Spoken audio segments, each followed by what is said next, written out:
Farm Bureau. Stefan Krajisnik joins us right now. He is in Indianapolis at the NFL Combine, covering guys from Mississippi State, guys from Ole Miss. He writes at the Daily Journal. You can follow him on, well, I'll have to spell that. I'll give the Twitter name in a second. I'll spell it to make sure you get it right. Stefan, what's up, man? How's it going, guys? I appreciate you trying to plug the work. I know I don't make it always easiest for everyone. That's all right. That's all right. So, what's the scene like in Indy? Kind of paint a picture for us, and then we'll get a little bit more specific after that.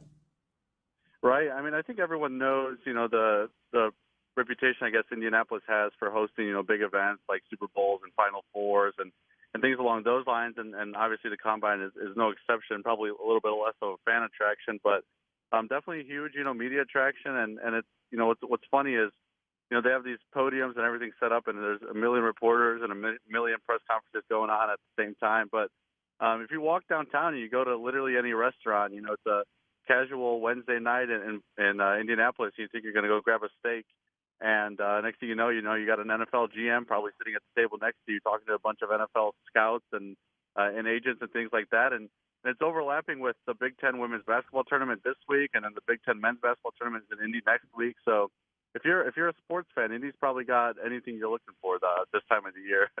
So can you get in at St. Elmo or no? I have reservations Friday for Harry and Izzy's. I haven't tried St. Elmo, but I'm sure you'll have to go through some people to get there. I would imagine so. Sounds like a good plan anyway. So one of the storylines for a guy from the state of Mississippi is the fact that Matt Corral is not throwing at the Combine. And that's not uncommon. He's coming off the ankle injury. He's going to throw at Pro Day in a couple of weeks. We're seeing more and more guys who are choosing not to participate in certain parts of the Combine process anyway. But Matt Corral is there to visit with teams and go through all the medical process. Now, what have you learned from talking with Matt Corral, but also with the other people that are there covering the draft and kind of getting some feedback on him? Yeah, I think the first thing that's, even if he was, taking part in the throwing and stuff, like how much would scouts really learn about Matt Corral that they didn't already know? I mean, the arm talent and what he's been able to do in college kind of speaks for itself, right? And I think, his injury on top of that, he said that a couple weeks ago he did return to throwing, but, wasn't going to do it at the Combine to kind of just not, risk anything extra and push himself more than he needed to. But he's having that chance to kind of interview and talk to the GMs and the coaches, and whether it be formal and informal, to kind of show his football IQ and the mental side of the game. And that's kind of what he talked about. And he said what he felt separated him from all the other quarterbacks in the class is his leadership. And you probably show that more through talking to coaches than you do, throwing in front of them. So I think that's part of what he's kind of showing this week is that, he has that side of it, and he can kind of hit these interviews and do well on these interviews. And then, the arm and stuff, it's all still there. And I'm sure if they really needed him to throw something, he could, but they could probably watch the film if they needed more on that. Stefan Krajisnik is at the NFL Combine in Indianapolis. He's joining us on the Farm Bureau phone line. So I'm curious, as you see these guys at the podium, is there varying level of comfort? Like, if you look at Matt Corral, who's done a million interviews, does he look comfortable in that setting talking to reporters in comparison to maybe somebody that hasn't been in the spotlight as much and looks nervous? What's the demeanor of the players as they talk to the media and kind of go through this process?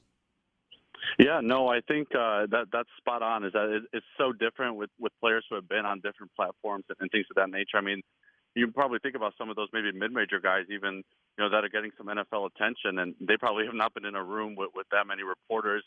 And you throw on top of that, I think what's kind of been interesting is that the last couple of years with everything having been on Zoom is when we do these press conferences with Mississippi State or Ole Miss, it's you get on the Zoom and the SID calls on you, you ask the question, he calls on someone else, they ask the question.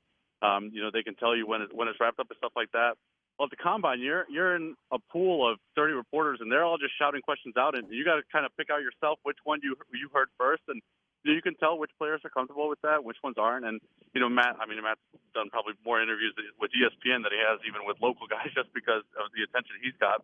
But a guy like Dontario Drummond was up there today, and You had Mekhi Polk and Braylon Sanders. They were kind of at the side podiums, and you could tell, they haven't done it as much. And I don't think those guys are particularly, bad at it, because I think Ole Miss and Mississippi State kind of do a good job prepping them. But you go around some of those interviews, and you can tell who's kind of, got the demeanor. It's not easy being up on a podium with the spotlight in your face. So you can tell. You can definitely tell who's done it before and who's comfortable doing it.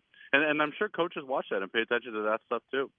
So, Stefan, Matt Corral specifically mentioned Pittsburgh, Washington, and Atlanta. What did he say about those teams and kind of the process so far?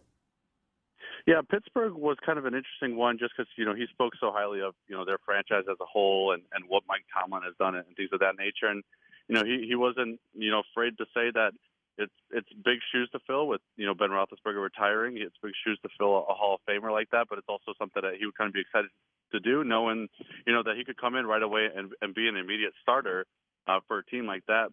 Atlanta was kind of interesting to hear him talk about, sense of he would probably come in and at least for a little bit back up Matt Ryan, and I'm sure Falcons fan would probably start pushing for Corral a little bit earlier, maybe than they would even get him.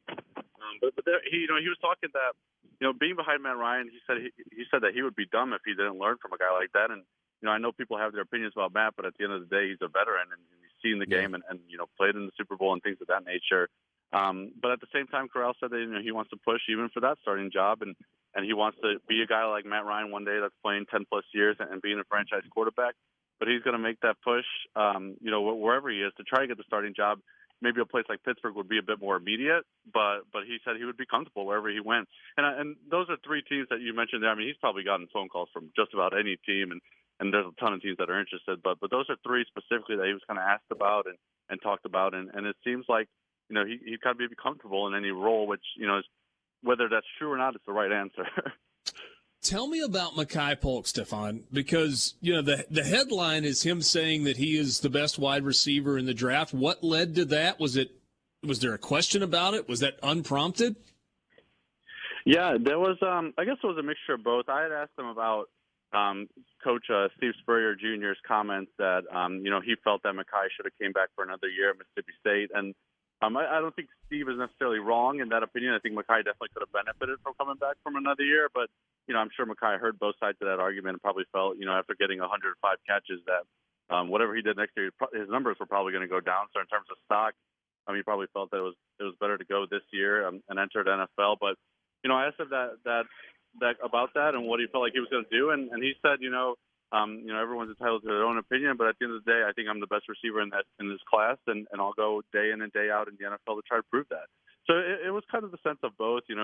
There was a question, I guess, kind of prompted it, but you could tell that he's just someone who has a general confidence about the way that he goes about the game. And what's interesting is having been around him and covered him this year, I'm not particularly surprised he said that. Whether it's true or not, he kind of has that confidence. And to be a receiver in NFL, you probably do need to have that confidence. But certainly to say it's going to catch people's attention. So, Stefan, is Polk going to go through everything? Is he going to lift and jump and run and catch balls and all that? Or are there certain parts of the process where he's not going to fully participate? As far as I know, is that he'll be taking part in everything. Okay. Gotcha. Do you get a sense in talking to NFL people that there's a frustration with players who choose not to participate in everything since they're there, or does everybody just kind of understand this is part of the process? Guys have got pro days. We'll eventually see what we need to see. Right. I think there's a mixture of both. I mean, when you think about like Matt Corral's situation, I think there's an understanding that he's probably, trying to be cautious, but there was also reports that have been out that, he's going to be 100% and that he's going to be participating in this pro day. So you probably would even get more out of him in that pro day than you would at the combine anyways. I think it's a mixture. It probably depends on what exactly a GM or a scout is looking for in a specific player. And, if you really want to see what a guy does on a bench press and that, happens to be an event that he's not taking part in or something like that, then, that might bug you and that might harm his stock or something like that. But I think overall it's probably a situation-by-situation basis, I would imagine. I'm jealous that we're not going to be there to see 3 cone drills. I know you're looking forward to that like no other. Stefan, thanks so much for your time this afternoon. Great insight.